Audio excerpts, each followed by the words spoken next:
Ce second debunk vous est présenté par les Starskiers du net, Lacoste 79 et notre ami bien connu, Fabien du Carré Jaune. Il nous présente une vidéo sur laquelle on voit un disque stellaire. Donc ils nous disent, allez, vous ne croyez vraiment pas qu'on puisse zoomer sur une étoile à des millions de kilomètres? Utilisez le bon sens quand même. C'est bien une étoile, et elle n'est pas à des années-lumière. Voilà. Bon, effectivement, on ne devrait pas voir une espèce de disque dans le ciel. Mais en utilisant justement ce bon sens, il serait peut-être possible de déduire que la caméra n'est pas réellement au point.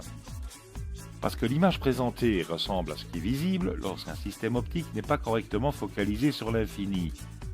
C'est pas moi qui le dis, c'est monsieur Thierry Legault, qui est quand même l'un des plus grands astrophotographes amateurs au monde. D'ailleurs, je vous mettrai son site en lien. Donc, on constate quand même que l'aspect de l'étoile ressemble à ce qu'on voit lorsque la mise au point est trop proche ou trop longue, mais qu'elle n'est pas au point.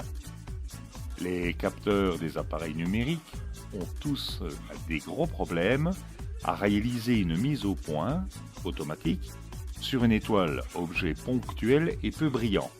C'est pourquoi les astrophotographes, concernés par cette difficulté de faire une mise au point parfaite, utilisent un filtre de Batino pour obtenir le meilleur résultat possible.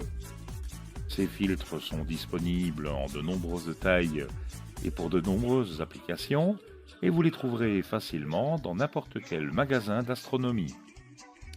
Donc, en utilisant notre bon sens, nous pouvons nous demander si le phénomène que nous voyons sur cette vidéo n'est pas plus lié à un problème de mise au point qu'à un complot planétaire visant à tromper les gens en leur disant que les étoiles se trouvent à des milliers de kilomètres, mais qu'en fait il s'agit d'une projection holographique sur un dôme.